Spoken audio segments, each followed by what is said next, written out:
नमस्कार। मैं डॉक्टर संजय कुमार चौबे पुनः उपस्थित हूँ काव्य दीपिका के तृतीय शिखा के साथ। आज ध्वनि वेद में जो अवशिष्ट है उस पर चर्चा करेंगे। पिछली कक्षा में ये हुआ था कि जो काव्य है उसके 3 भेद बताए गए। वह यह कि ध्वनि काव्य है, गुणीभूत व्यंग्य काव्य है और उसके बाद में चित्र काव्य है। 3 तरह से हुए। उसमें ध्वनि काव्यों के भेद के बारे में हम लोग चर्चा कर रहे थे। वहाँ पर ध्वनि काव्य को लक्षणामूला और अभिधामूला इन दोनों दृष्टियों से अविवक्षित वाच्य ध्वनि और विवक्षितान्य पर वाच्य ध्वनि ये 2 भागों में बांटा गया। उसमें जो अविवक्षित वाच्य ध्वनि थी वह अविवक्षित वाच्य ध्वनि के भी 2 भेद बताए गए। एक बताया गया अर्थांतर संक्रमित वाच्य और दूसरा था अत्यंत तिरस्कृत वाच्य। ठीक है, तो इन दोनों पे हम लोगों ने चर्चा कर ली थी। अब जो उसके बाद बचा अर्थांतर संक्रमित और अत्यंत तिरस्कृत, उसमें अविवक्षित वाच्य ध्वनि के ये जो 2 भेद रहे। उसके बाद बचा था अविवक्षित वाच्य ध्वनि के बाद विवक्षितान्य पर वाच्य ध्वनि। उसी पे हम लोग आगे बढ़ेंगे कि विवक्षितान्य परवाच्य ध्वनि का स्वरूप क्या है, उसका तात्पर्य क्या है। तो काव्य दीपिकाकार यहाँ मम्मट का उन्होंने पंक्ति दिया हुआ है। कहते विवक्षितान्य पर वाच्यम आह विवक्षितं चान्य परम वाच्यम यत्रा परस्तु सह। पहले में हुआ था, यहाँ बता रहे हैं कि यत्र वाच्यम विवक्षितम प्रकाशित स्वरूपम सद अन्य परम व्यंग्यनिष्ठम सो अपरः विवक्षितान्य पर वाच्यो ध्वनि ही। ठीक है, कहते हैं कि जहाँ पर वाच्य जो है विवक्षित होता है, विवक्षित से यहाँ उसका स्वरूप जो है प्रकाशित होता है और उसका स्वरूप प्रकाशित होने के साथ अन्य परम, अन्य पर यानी व्यंग्यनिष्ठ, व्यंग्यनिष्ठता उसमें होनी चाहिए। तो वह जो है अपरः विवक्षितान्य पर वाच्यो ध्वनि ही, वो दूसरा यानी अविवक्षित वाच्य ध्वनि के अलावा विवक्षितान्य पर वाच्य ध्वनि कहलाता है। अत्र ही वाच्यो अर्थः स्वरूपम प्रकाशयन्नीव व्यंग्यार्थस्य प्रकाशकः।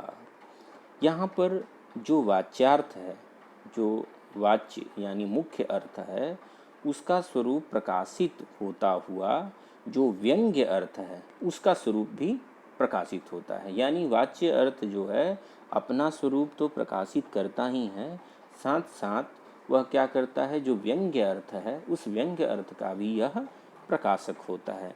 यथा प्रदीपो घटस्य, एक उदाहरण दे रहे हैं कि क्या है, प्रदीपो घटस्य, प्रदीप जो है यानी दिया अपने स्वरूप को प्रकाशित करता हुआ ही क्या करता है, घट को भी प्रकाशित करता है।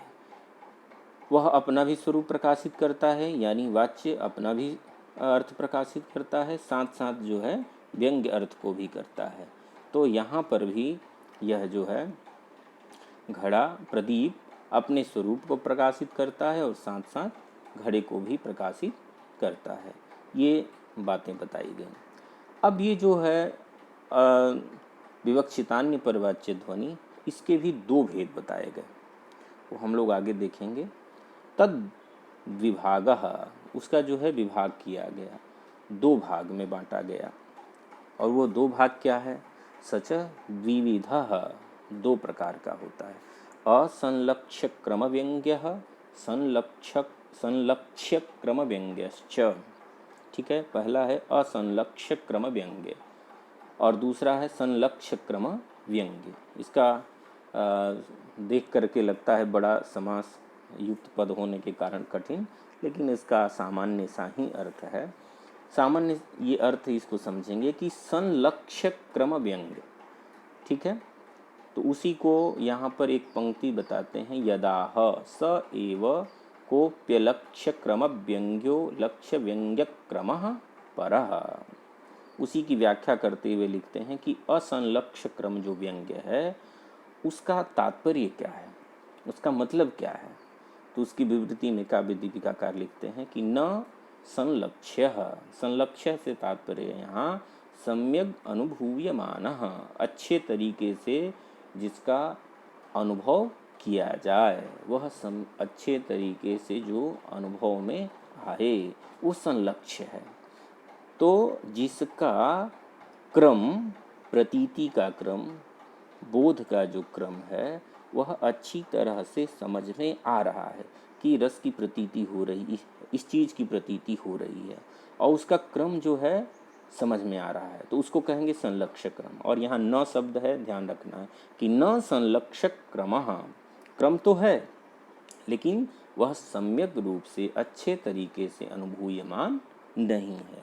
तो कहते हैं न संलक्ष्य सम्यक अनुभूयमानः क्रमः, यानी प्रतीति क्रमः, उसके प्रतीत होने का, बोध होने का जो क्रम है। यस्य तादृशं व्यंग्यम यस्मिन् सह असंलक्ष्य क्रम व्यंग्यः। ठीक है, ऐसे ध्वनि जिसमें अच्छे तरीके से व्यंग्य जो है उसके प्रतीति का क्रम पता नहीं चलता, तो वह जो ध्वनि है वह ध्वनि असंलक्ष्य क्रम व्यंग्य ध्वनि कहलाती है। और वह कौन कौन से हैं, तो कहते हैं सच रस भाव आदि, वो जो हैं रस और भाव आदि आते हैं। रस जितने भी हैं और भाव जो हैं वो उसके अंतर्गत आते हैं, यानी असंलक्ष्य क्रम व्यंग्य ध्वनि के अंतर्गत रस और भाव आदि आते हैं। आगे और बताते हैं कि अत्र व्यंग्य प्रतीतेर विभावादि प्रतीति कारणत्वात् क्रमो अवश्यम अस्त्येव, किंतु उत्पल पत्र शत व्यतिभेदवल लाघवान न संलक्ष्यते। कहते हैं यहाँ पर जो व्यंग्य का क्रम है, अनुभूति का जो क्रम है रस का, वह होता तो अवश्य है लेकिन वह इतनी शीघ्रता से होता है कि उसके क्रम का पता ही नहीं चलता। उसी के बारे में बता रहे हैं कि अत्र व्यंग्य प्रतीते विभावादि प्रतीति कारणत्वात्, जैसे रस है तो आगे रस का स्वरूप बताया जाएगा, उसमें विभाव अनुभाव आदि के द्वारा जो है, व्यभिचारी भाव आदि के द्वारा जो स्थायी भाव है वही रस के रूप में हमें प्रतीत होता है। तो वहाँ पर जो है प्रतीति के कारण जो है विभाव आदि तो निश्चित रूप से हैं और उनका एक क्रम भी होता है। ठीक है, विभाव अनुभाव और व्यभिचारी भाव, वहाँ क्रम अवश्य है, लेकिन क्रम होने के बाद भी एक उदाहरण दिया उन्होंने कि उत्पल पत्र शतव्यतिभेदवल लाघवान न संलक्ष्यते। जैसे कमल का पत्ता है वो सैकड़ों की संख्या में है, ठीक है, और उसको हम जब सुई से चुभोते हैं, उसमें एक छेद करते हैं तो सैकड़ों कमल के पत्ते होते हैं, लेकिन एकदम अंतिम तक तुरंत पहुंच जाता है, यानी तुरंत ही छिद्र उसमें हो जाता है। क्रम तो है पत्तों का, लेकिन वो क्रम पता नहीं चलता। जो ही हम उसमें सुई चुभोते हैं त्यों ही अंतिम पत्ते तक वह पहुंच जाता है।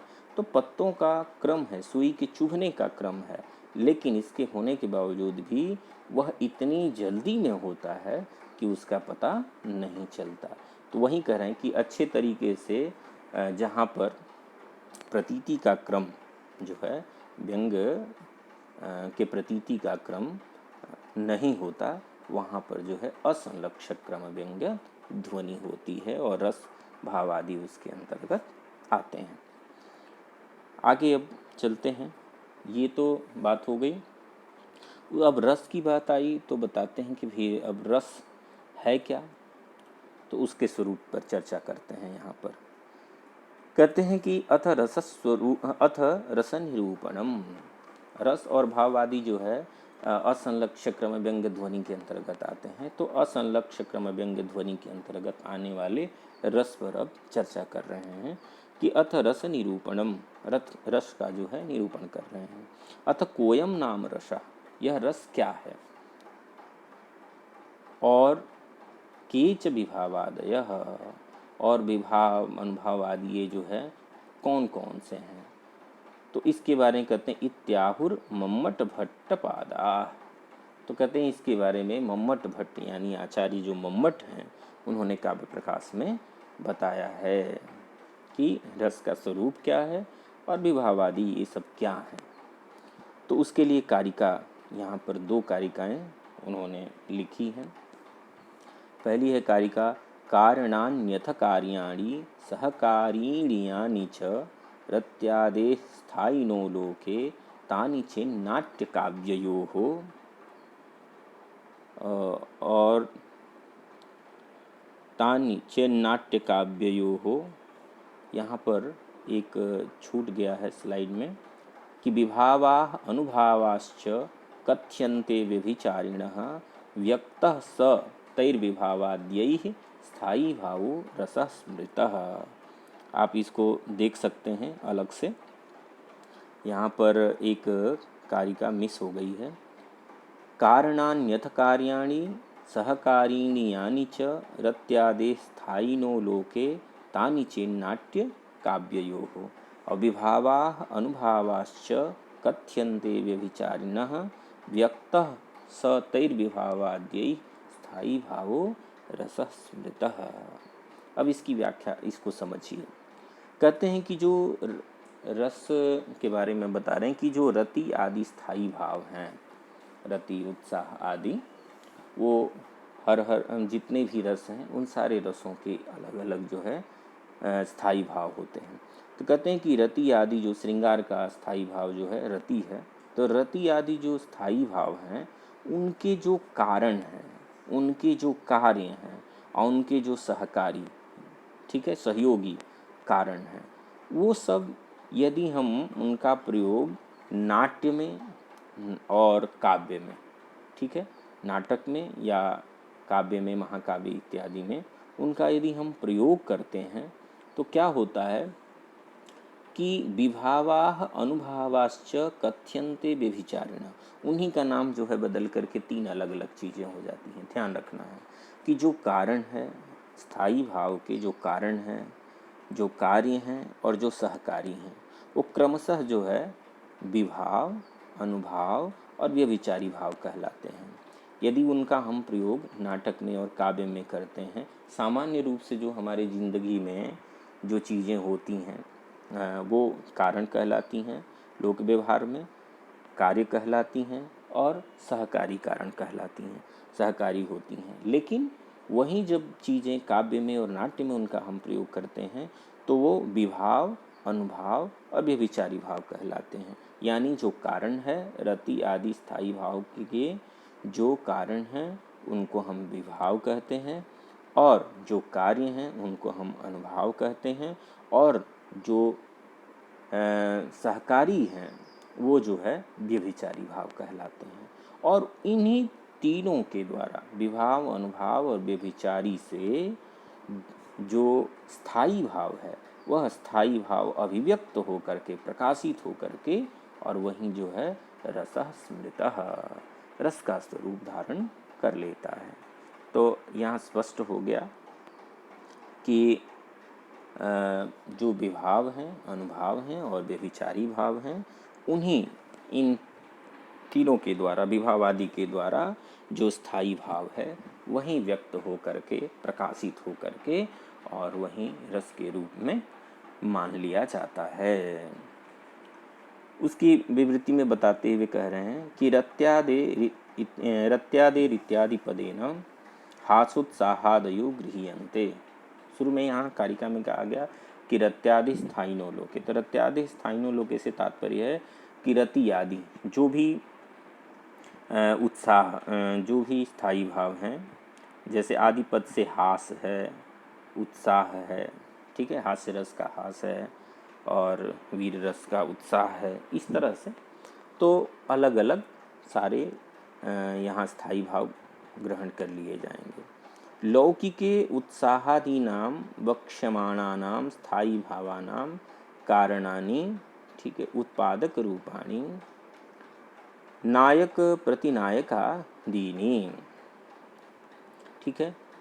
तो इसको हम लोग थोड़ा समझेंगे कि जो रत्यादि है, यहाँ बताया गया कि आदि पद से जो भी हास है, उत्साह है आदि, इनका लिया जाएगा। लोक व्यवहार में जो उत्साह आदि स्थायी भाव हैं जिनका आगे वर्णन किया जाएगा सबका, रसों के स्वरूप के वर्णन प्रसंग में, तो उनके जो नायक हैं, प्रतिनायक आदि हैं, वो उत्पादक कारण होते हैं। और जो नायक प्रतिनायक, जैसे काव्य में नायक होता है एक, या उसके प्रतिनायक खलनायक जिसे हम कहते हैं, वो होते हैं, तो उनकी जो चेष्टाएं होती हैं, वो चेष्टा आदि जो होती हैं, वो उद्दीपन कारण के रूप में होते हैं। ठीक है। और दो बातें हो गई, एक उत्पादक कारण, उत्पादक यानी नायक प्रतिनायक आदि हो गए, और उनकी जो चेष्टाएं हो गई वो सब जो है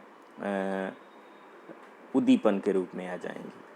और कार्याणी, उनके कार्य क्या हैं, तो जैसे विपक्षाभिमुख गमन आदि में, जो विपक्ष हैं, शत्रु के समक्ष, विपक्ष शत्रु, उसके समक्ष जो है डटे रहना, खड़े रहना उसके सामने, ये उसका कार्य है। चाहे वो नायक हो, प्रतिनायक हो, कोई भी है, ये कार्य के अंतर्गत आ जाएंगी। और यानी च सहकारिणी, और जो सहकारी हैं, साथ दे रही हैं, वो चीज़ें कौन कौन सी हैं, तो कहते हैं कि अलग अलग रसों के हिसाब से अलग अलग सहकारी भी भाव होते हैं। तो सहाय भूतानी, सहायता करने वाले, जैसे धृति, गर्वादीनी, जैसे धैर्य है, धृति यानी धैर्य, गर्व है, आदि से लेंगे, और भी जो भी व्यभिचारी भाव हैं, वो सारे व्यभिचारी भाव अलग अलग रसों के हिसाब से अलग अलग, या एक रस में अलग अलग व्यभिचारी भाव सहयोगी के रूप में होते हैं। तो वो नाट्य में होते हैं या काव्य में होते हैं, उनका प्रयोग हम करते हैं। तो क्रमेण विभावाः अनुभावाः व्यभिचारिणश्च कथ्यन्ते। तो यही जो है क्रमशः विभाव, अनुभाव और व्यभिचारी भाव कहलाते हैं। यानी विभाव का मतलब हो गया कारण, अनुभाव का मतलब हो गया कार्य, और व्यभिचारी का मतलब हो गया सहकारी। और तई ही, और इन तीनों के द्वारा, विभावादि भी ही, विभावादियों के द्वारा व्यक्तः स्फुटीकृतः, उनसे जो व्यक्त होता है, स्फुटित होता है, वह जो है विलक्षण प्रतीति विषयकृत, विलक्षण अत्यंत ही अलौकिक अनिर्वचनीय जो है, वह स्थायी भाव, वह रसः कथितः, वह रस कहलाता है। ठीक है। यानी विभाव, अनुभाव और व्यभिचारी भाव के द्वारा स्फुटीकृत, स्फुटित होने वाला, प्रकाशित होने वाला जो विलक्षण प्रतीति का विषय है, वह जो है स्थायी भाव रस कहलाता है। तो आज की कक्षा में इतना ही।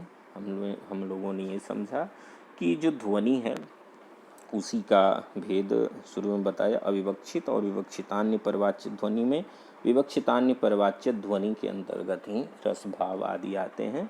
तो उसी को लेकर के फिर चलने लगे कि जो न असंलक्ष्य क्रम व्यंग और संलक्ष्य क्रम व्यंग, संलक्ष्य क्रम व्यंग के बारे में आगे बताएंगे। असंलक्ष्य क्रम व्यंग की बात हुई तो उसी प्रसंग में रस भाव आदि आए, तो रस के बारे में यहाँ पर उन्होंने चर्चा कर दी।